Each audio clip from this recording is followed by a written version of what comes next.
আসসালামু আলাইকুম। সকাল ৯টা বেজে ৩০ মিনিট। আজ বৃহস্পতিবার। বাংলাদেশ বেতার কক্সবাজার। স্থানীয় খবরে স্বাগত জানাচ্ছি তাফহিমুল জান্নাত সিফাত। প্রধান উপদেষ্টা প্রফেসর মোহাম্মদ ইউনুস জাতিসংঘ সাধারণ সভার ৮০তম অধিবেশনে যোগ দিতে ২২ সেপ্টেম্বর নিউ ইয়র্কের উদ্দেশ্যে ঢাকা ত্যাগ করবেন। অধিবেশনে বাংলাদেশের পক্ষে তিনি জাতীয় বক্তব্য উপস্থাপন করবেন। এছাড়া উচ্চস্তরের একাধিক বৈঠকে অংশ নেবেন এবং বেশ কয়েকটি গুরুত্বপূর্ণ বৈশ্বিক অনুষ্ঠানে দেশের প্রতিনিধিত্ব করবেন। পররাষ্ট্র উপদেষ্টা মোহাম্মদ তৌহিদ হোসেন গতকাল রাজধানীর ফরেন সার্ভিস একাডেমিতে সাংবাদিকদের ব্রিফিংকালে এই তথ্য নিশ্চিত করেন। তিনি জানান, প্রধান উপদেষ্টা প্রফেসর মোহাম্মদ ইউনুস ২৬ সেপ্টেম্বর সাধারণ সভায় ভাষণ দেবেন। প্রধান উপদেষ্টা তার বক্তৃতায় অন্তর্বর্তী সরকারের সংস্কার উদ্যোগ, ২০২৪ সালের জুলাই মাসের গণ আন্দোলনের আকাঙ্ক্ষা এবং ফেব্রুয়ারি ২০২৬-এ সুষ্ঠু, অবাধ ও সর্বজনীন নির্বাচন আয়োজনের দৃঢ় প্রতিশ্রুতির বিষয় তুলে ধরবেন বলে আশা করা হচ্ছে। এছাড়া এবারের জাতিসংঘের সাধারণ সভা বাংলাদেশের জন্য বিশেষ গুরুত্বপূর্ণ। আগামী ৩০ সেপ্টেম্বর জাতিসংঘ প্রথমবারের মতো মিয়ানমারের রোহিঙ্গা মুসলমান ও অন্যান্য সংখ্যালঘুদের পরিস্থিতি বিষয়ক উচ্চস্তরের সম্মেলন আয়োজন করবে। উল্লেখ্য, বাংলাদেশ গত আগস্ট মাসে কক্সবাজারে আন্তর্জাতিক অংশীদার ও রোহিঙ্গা প্রতিনিধিদের সঙ্গে প্রথমবারের মতো পার্টনার্স ডায়ালগ আয়োজন করে। সনাতন ধর্মাবলম্বীদের আসন্ন শারদীয় দুর্গাপূজা সুষ্ঠু ও উৎসবমুখর পরিবেশে উদযাপনের লক্ষ্যে কক্সবাজার সদর উপজেলা প্রশাসনের উদ্যোগে প্রস্তুতি সভা অনুষ্ঠিত হয়েছে। গতকাল উপজেলা পরিষদ হলরুমে আয়োজিত সভায় সভাপতিত্ব করেন সদর উপজেলা নির্বাহী কর্মকর্তা নীলোফা ইয়াসমিন চৌধুরী। সভায় আইনশৃঙ্খলা পরিস্থিতি, বিদ্যুৎ ও পানি সরবরাহ, পূজা মণ্ডপের নিরাপত্তা, যানবাহন নিয়ন্ত্রণ, স্বাস্থ্যসেবা এবং অগ্নি নির্বাপন সহ বিভিন্ন বিষয়ে আলোচনা করা হয়। পূজা উদযাপনে ভক্তদের নিরাপত্তা নিশ্চিত করার ক্ষেত্রে আইন শৃঙ্খলা রক্ষাকারী বাহিনী সহ সংশ্লিষ্ট দপ্তরসমূহকে প্রয়োজনীয় ব্যবস্থা গ্রহণের নির্দেশনা প্রদান করেন তিনি। এ সময় উপজেলা পূজা উদযাপন পরিষদ ও মন্দির কমিটির নেতৃবৃন্দ উপস্থিত ছিলেন। টেকনাফের সাগর উপকূল দিয়ে ১০০ জনকে পাচারের একটি প্রয়াস ব্যর্থ করে দিয়েছে বিজিবি। টানা ২ দিন ধরে টেকনাফের গহীন পাহাড়ে পাচারকারীদের আস্তানা সহ কয়েকটি স্থানে অভিযান চালিয়ে গতকাল মানব পাচারকারী চক্রের ১২ সদস্যকে গ্রেফতার সহ নারী শিশু মিলে ১১ জনকে উদ্ধার করা হয়। বিষয়টি নিশ্চিত করে টেকনাফ ২ বিজিবি ব্যাটালিয়নের অধিনায়ক লেফটেন্যান্ট কর্নেল আশিকুর রহমান জানান, উপজেলার কচ্ছপিয়া এলাকার গহীন পাহাড়ে পাচারকারীরা ভবন নির্মাণ করে আস্তানা হিসেবে ব্যবহার করছিল।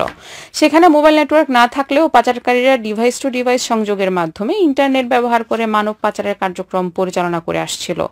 বুধবার বিকেলে বিজিবির টেকনাফ দপ্তরে আয়োজিত সংবাদ সম্মেলনে এসব তথ্য তুলে ধরেন তিনি। এ অভিযানে আন্তর্জাতিক মানব পাচারকারী বেশ কয়েকটি চক্রের সন্ধান পাওয়া গেছে বলেও জানান বিজিবির এই কর্মকর্তা। আটককৃতদের বিরুদ্ধে সংশ্লিষ্ট ধারায় মামলা করে টেকনাফ মডেল থানায় হস্তান্তর করা হয়েছে।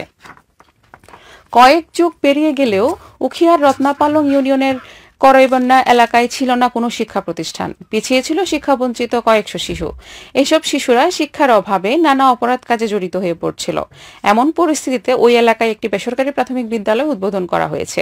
গতকাল উপজেলা নির্বাহী কর্মকর্তা মোহাম্মদ কামরুল হোসেন চৌধুরী প্রধান অতিথি হিসেবে এই বিদ্যালয়ের উদ্বোধন করেন।